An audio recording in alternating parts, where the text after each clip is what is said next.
Les 12 écarts de Kate Middleton en matière d'élégance. Bonjour, je suis Anne Nagas, la fondatrice d'Apprendre les bonnes manières. Aujourd'hui, parlons de la duchesse de Cambridge, Kate Middleton. Petit préambule. Petit A. Oui, je cite souvent Kate Middleton en exemple. Je suis bien consciente qu'il y a d'autres ladies qui pourraient aussi servir d'exemple. Petit B. Je ne me permettrai pas de faire une vidéo qui pointe du doigt les écarts dramatiques de Kate par rapport à l'élégance vestimentaire. Pas du tout. Il y en a, mais c'est facile de critiquer quand on est derrière son ordinateur. Cette vidéo est davantage pour la légitimer, pour la défendre par rapport à certains clichés. Voyons cela ensemble. 1. Vous m'écrivez par exemple « Mais Anna, sur cette photo, elle n'a pas de chapeau ?» Réponse. En soirée, il n'y a pas besoin de chapeau. Le chapeau, c'est simplement pour la journée. 2. Ses épaules sont dénudées ici, regardez. Oui, c'est une robe de soirée. Pour les robes de soirée, les manuels d'étiquette le précisent bien, on a droit à des décolletés, même plus ou moins plongeants. Encore que ce qui était dit à 100 ans, ce n'est pas le plongeant d'aujourd'hui.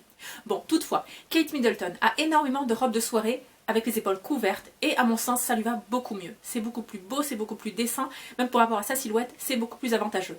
Toutefois, oui, parfois, les épaules sont dénudées. C'est justifié parce que c'est une robe de soirée longue. 3. Mais elle a un jean ici, elle porte un jean. Réponse, oui, pour une partie de campagne. Dans son livre « Politesse oblige », Hermine de Clermont-Tonnerre précise bien, le jean, c'est pour les femmes, pour des balades en forêt, pour la campagne ou pour faire des travaux de peinture chez soi. 4. Regardez, elle a des chaussures plateforme. Oui. À vrai dire, Kate Middleton aime beaucoup ce genre de chaussures. Mais elle fait bien attention à ne jamais les mettre en présence de la reine, qui elle ne les approuve pas. 5. Une robe noire. Oui, le noir se porte pour les funérailles, pour le monde professionnel si besoin est, et pour les grandes soirées de charité, les grands galas de charité. C'est le cas ici. Et donc Kate Middleton se met au service de la cause. Elle s'efface, elle s'habille en noir. 6. Kate Middleton met un pantalon. Oui. Remarquez que ces pantalons sont toujours taille haute ou alors 7/8e, ou les deux idéalement. 7/8e, c'est le registre prépi. Malheureusement, c'est des slims, mais bon, on ne fait pas attention à ça. 7e point. Regardez Anna, elle porte une chemise. Oui. Bon, déjà, chemise blanche, c'est une chose. Lorsque Kate Middleton va dans des écoles, ou fait des inaugurations d'écoles, à ce moment-là, elle adopte un look un peu plus écolière. Je rappelle que l'uniforme est obligatoire pour les écoliers en Angleterre, autant dans le privé que dans le public. Bon. Et à ce moment-là, Kate Middleton aussi encourage ce goût à l'étude et elle le fait d'une façon vestimentaire, en devenant elle-même écolière en quelque sorte. Voilà. Donc, elle montre l'exemple. Et sa tenue aussi montre l'exemple. Elle met un col blanc. 8e point. Anna, regardez, elle porte des baskets. Oui, c'est bien vrai. Écoutez, une lady ne doit pas porter des talons à longueur de journée. Non. Lorsqu'elle va sur des terrains de sport, des inaugurations sportives, bien sûr, elle met des chaussures de basket. Des petites tennis blanches le plus discrètes possible, sans aucune fioriture. 9e point. Elle se sert de l'alcool elle-même. Bon, je vous l'accorde. Une lady, bien sûr, ne doit surtout pas être photographiée avec un verre à la main, et d'autant plus se servir elle-même de la bière, du vin, etc. Vous vous doutez bien que cette photo a été prise lors d'une représentation, d'une visite et d'une inauguration, donc on lui accorde. Toutefois, notez quand même cela.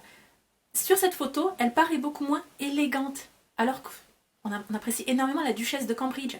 Mais tout d'un coup, quand c'est une femme est prise en photo avec de l'alcool dans les mains, et là d'autant plus en se servant, elle perd cette grâce. 10. Anna, regardez, elle a écarté ses jambes. Oui, là, remarquez bien, elle est en train de jouer au cricket dans un tailleur, avec des talons. Donc on se doute bien que par rapport au programme de la journée, ce n'était pas prévu. Elle est là, elle fait ce qu'elle peut, et c'est une posture sportive. Oui, pour taper dans la balle, elle doit écarter légèrement les jambes. 11e point. Regardez Anna, on voit un logo sur son sac à main. Oui. Là, je n'ai rien à vous dire. Effectivement, ce serait mieux un sac à main où on n'a absolument pas de logo. Certes, il est petit, mais ça reste un logo. On n'est pas censé être un porte-manteau ambulant. Donc celle-là, allez, je vous l'accorde. 12. Elle se donne en spectacle. Elle danse avec des inconnus dans la rue. Réponse. Elle a été prise par une mascotte dans un stade de sport et tout simplement, elle fait son rôle. Donc oui, elle fait 1 ou 2 pas de danse avec un homme qui n'est pas son mari. J'espère que cette vidéo vous a plu. Mesdames, je vous invite à découvrir le programme 30 jours d'élégance vestimentaire. Chaque jour, vous recevez un mail avec une leçon particulière. Vous pouvez vous inscrire, toutes les informations sont dans la barre juste en dessous. On se dit à très bientôt. Abonnez-vous à la chaîne YouTube pour être sûr de ne manquer aucune des prochaines publications. Et surtout, n'oubliez pas, la bienséance fait la différence.